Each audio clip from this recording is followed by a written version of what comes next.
السلام علیکم ورحمۃ اللہ وبرکاتہ۔ عزیز طلبہ، جامع صحیح بخاری میں کتاب المغازی کا باب و غزوۃ خیبر چل رہا ہے، اور غزوہ خیبر کے سلسلے میں یہ بات بتائی گئی تھی کہ اس غزوہ میں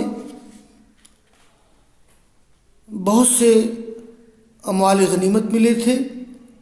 راجح قول کے مطابق 16 مسلمان شہید ہوئے اور 93 یہودی قتل کیے گئے تھے۔ اور جیسا کہ اس سے پہلے ذکر آیا ہے کہ اس غزوہ میں رسول اللہ صلی اللہ علیہ وسلم نے ان لوگوں کو قتل کر دیا تھا جو جنگجو تھے۔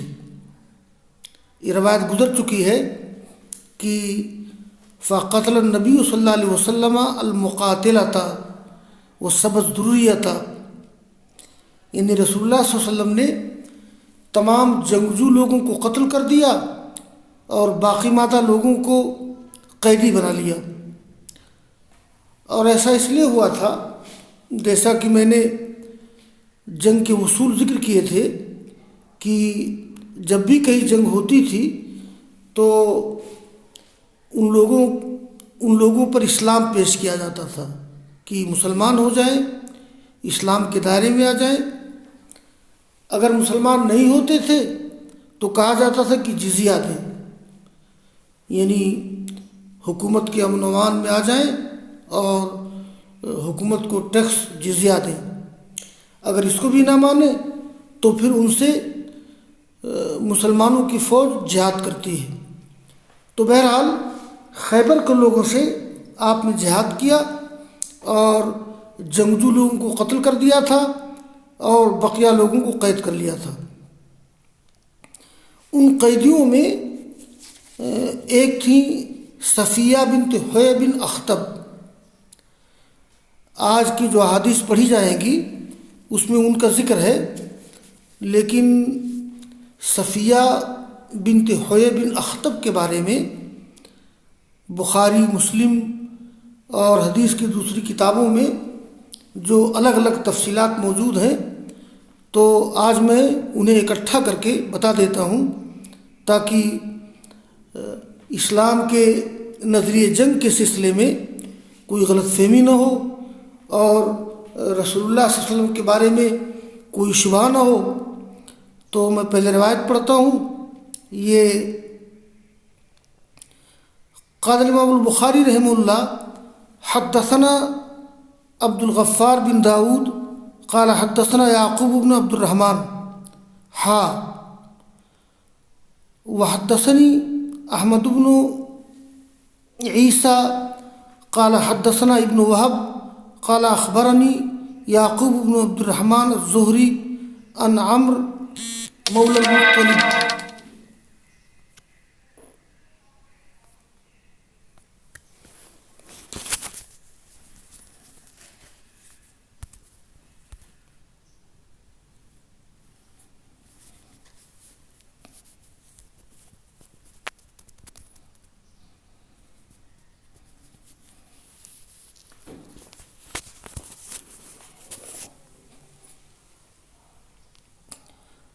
عن عمرو مولى المطلب عن انس بن مالك رضي الله عنه قال قدمنا خيبر قد فتح الله عليه الحصن ذكر له جمال صفية بنت حوي بن أخطب وقد قتل زوجها وكانت عروسا فاصطفاها النبي صلى الله عليه وسلم لنفسه فخرج بها حتى بلغنا سد الصحابة حلت فبنى بها رسول الله صلى الله عليه وسلم ثم صنع حيثا في نتع صغير ثم قال لي آذن من حولك فكانت تلك وليمته على صفية ثم خرجنا إلى المدينة فرأيت النبي صلى الله عليه وسلم يحفي لها وراءه بعباءة ثم يجلس عند بعيره فيزع ركبته وتضع صفية رجلها على ركبته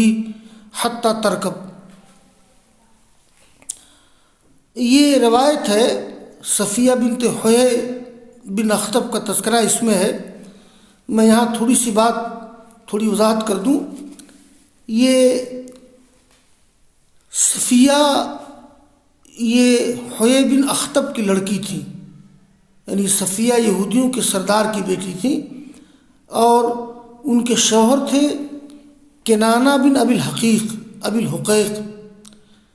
یہ ان کی نئی نویلی دلہن تھی، اور غزوہ خیبر میں ان کے شوہر قتل کر دیے گئے تھے۔ اسی موقع پر جب جنگ ختم ہو گئی تو دحیہ کلبی نے آپ سے لونڈی طلب کی۔ آپ کی اجازت سے انہوں نے صفیہ کو پسند کیا، لیکن بعض صحابہ کرام نے رسول اللہ صلی اللہ علیہ وسلم سے کہا کہ صفیہ سردار زادی ہیں، تو رسول اللہ صلی اللہ علیہ وسلم کے لیے زیادہ مناسب ہیں، اس لیے کہ وہ سردار کی بیٹی اور سردار کی بیوی، ان کے شوہر کا انتقال ہو گیا، تو یہ ان کی خاطرداری کے لیے یا ان کی دلجوئی کے لیے ضروری تھا کہ کسی عام صحابی کے حصے میں نہ رہتی۔ تو بعض صحابہ نے کہا کہ صفیہ سردار زادی ہیں تو رسول اللہ صلی اللہ علیہ وسلم کے لائق ہیں، چنانچہ آپ نے صفیہ کو اپنے لیے پسند کیا، اور ان کے بدلے میں دحیہ کو آپ نے کئی غلام دیے۔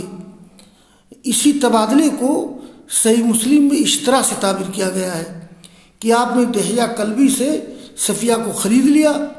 خریدنے کا مطلب یہ ہے کہ آپ نے کئی غلام دیے ان کو، اور اس کے بعد صفیہ آپ کے حصے میں آ گئی۔ رسول اللہ صلی اللہ علیہ وسلم نے صفیہ کو آزاد کر دیا اور ان سے نکاح کر لیا، اور استبراء رحم کے بعد آپ نے ان سے جمع کیا، یعنی شب زفاف منائی دوران سفر میں، اور حیض کے ذریعہ ولیمہ کیا۔ ایک بات یہ ملحوظ رہے کہ کسی بھی جنگ کے موقع پر جب کوئی لونڈی کسی کو ملتی ہے تو یہ امیر المومنین یا حاکم وقت کی اجازت سے کسی کو کوئی لونڈی ملتی ہے، بلکہ یہ ہوتا ہے کہ حاکم وقت کسی کو کوئی لونڈی دیتا ہے کہ یہ لونڈی تمہاری ہے، اور لونڈی کسی حصے میں آ گئی۔ اب اگر وہ شادی شدہ تھی تو استبراء رحم ضروری ہے، یعنی ایک حیض آ جائے، اور حیض آنے کے بعد معلوم ہو جائے گا کہ اس کے پیٹ میں بچہ ہے کہ بچہ نہیں ہے، تو استبراء رحم کے بعد کوئی شخص جمع کر سکتا ہے، یہ معاملہ ہے۔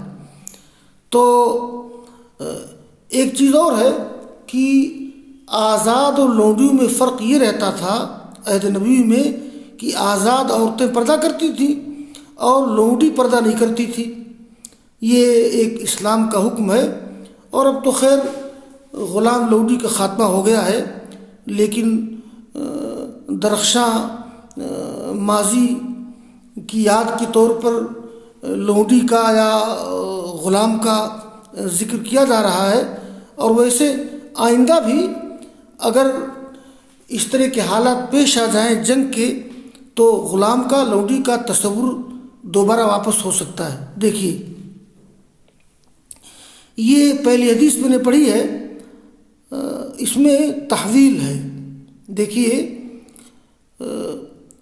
امام بخاری کے استاد ہیں عبد الغفار بن داؤد، ان کے استاد یعقوب بن عبد الرحمن، اچھا، اور دوسری سند میں امام بخاری کے استاد احمد بن عیسیٰ، ان کے استاد ابن وہب، اور ان کے استاد یعقوب بن عبد الرحمن۔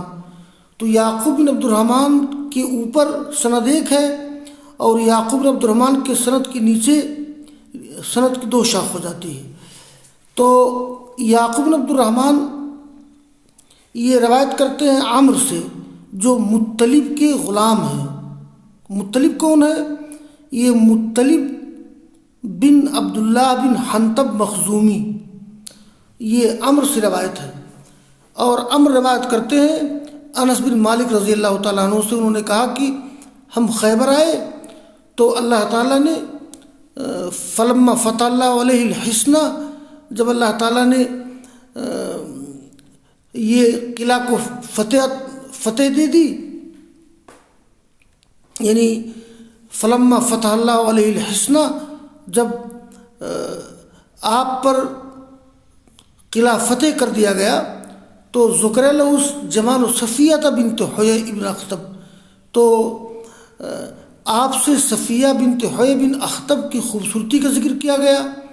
ان کے شوہر قتل کر دیے گئے، ان کے شوہر کا نام تھا یہ کنانہ بن ابی الحقیق۔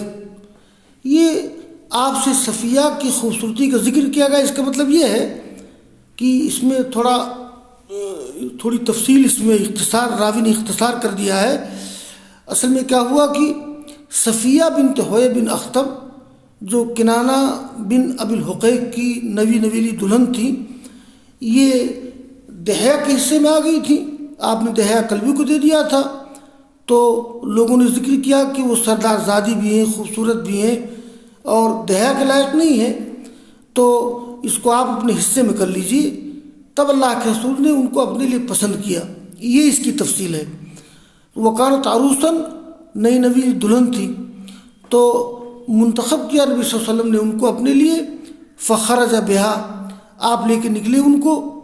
یہ منتخب کرنے کا مطلب یہ ہے، وہ تو صفیہ تو دہیا کے قلبی کے حصے میں گئی تھی، تو فاصطفاہا، آپ نے منتخب کیا، اور صحیح مسلم میں ہے کہ فاشتراہا، آپ نے خرید لیا ان کو دہیا قلبی سے۔ وہی معاملہ ہوا کہ جب لوگوں نے آپ سے ذکر کیا اور آپ کو معلوم ہوا کہ صفیہ یہ سردار زادی ہیں اور ایک سردار کی بیوی ہیں، نئی نویلی دلہن ہے، تو آپ نے اس کے بعد اپنے لیے منتخب کیا۔ یہاں تک کہ ہم جب پہنچے مقام سد الصحابہ میں، یہ سد الصحابہ خیبر کے قریب ایک مقام کا نام ہے واپسی میں۔ ویسے بعض روایت میں سد الروحہ کا ذکر آ گیا ہے، لیکن راجح سد الصحابہ ہے، اس لیے کہ سد الروحہ تو مدینہ کے قریب مقام پڑتا ہے۔ مدینہ میں اور سد الروحہ میں یہ 30-35 میل کا فاصلہ ہے، تو صحیح ہے سد الصحابہ۔ آپ جب پہنچے، راوی انس کہتے ہیں، ہم جب پہنچے مقام سد الصحابہ میں، حلت، تو صفیہ حلال ہو گئی۔ کیا مطلب؟ یعنی طہرت من الحیض فصارت حلالا، یہ حیض سے پاک ہو گئی۔ استبراء رحم ضروری ہے۔ تو فبنا بها رسول اللہ صلی اللہ علیہ وسلم، تو رسول اللہ صلی اللہ علیہ وسلم نے ان کے ساتھ شب زفاف منائی، اور شب زفاف کے بعد ثم صنع حیثن، پھر آپ نے حیث تیار کیا۔ حیث کسے کہتے ہیں؟ یہ کھجور، گھی اور ستو کا مرکب، یعنی کھجور، گھی اور ستو کو ملا کر بنایا جاتا تھا، اس کو حیث کہتے ہیں۔ آپ نے حیث تیار کیا، فی نتعین صغیرن، ایک دسترخوان میں، یعنی ایک چمڑے کے برتن میں۔ اور انس کہتے ہیں کہ مجھ سے آپ نے کہا کہ آذن من حولک، جو تمہاری قریب ہے ان کو اطلاع دے دو۔ فکانت تلک ولیمتہ علی صفیہ، تو یہ آپ کا ولیمہ تھا صفیہ کے لیے۔ ثم خرجنا الی المدینہ، ہم پھر مدینہ نکلے تو میں نے دیکھا اللہ کے رسول کو یحوی لہا وراءہ، یعنی اپنے پیچھے صفیہ کے لیے پردہ بنا رہے تھے عبا کے ذریعے، یعنی عبا سے آپ ان کو چھپا رہے تھے، اور پھر آپ بیٹھتے تھے اپنے اونٹ کے پاس اور اپنا گھٹنا رکھتے تھے، تو صفیہ اپنا پاؤں رکھتی تھی آپ کے گھٹنے پر، یہاں تک کہ سوار ہو جاتی تھی۔ اور آگے کی روایت ہے، یہ قال امام بخاری رحمہ اللہ، حدثنا اسماعیل قال حدثني اخي سلیمان ان یحییٰ ان حمید الطویل سمع انس بن مالک رضی اللہ عنہ ان نبی صلی اللہ علیہ وسلم اقام على صفیہ بنت حیی بطریق خیبر 3 ایام حتى عرس بها وكان في من ضرب عليه الحجاب۔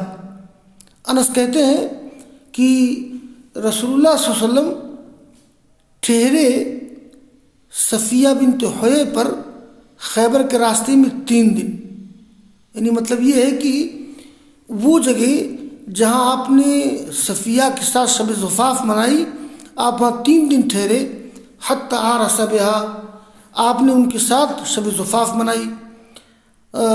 وکانت فی من ضرب علیہ الحجاب، اور صفیہ ان عورتوں میں، ان ازواج مطہرات میں شامل تھیں کہ جن پر پردہ کیا گیا، یعنی گویا یہ لوڈی نہیں رہ گئی تھی، یہ آپ کی بیوی ہو گئی تھی۔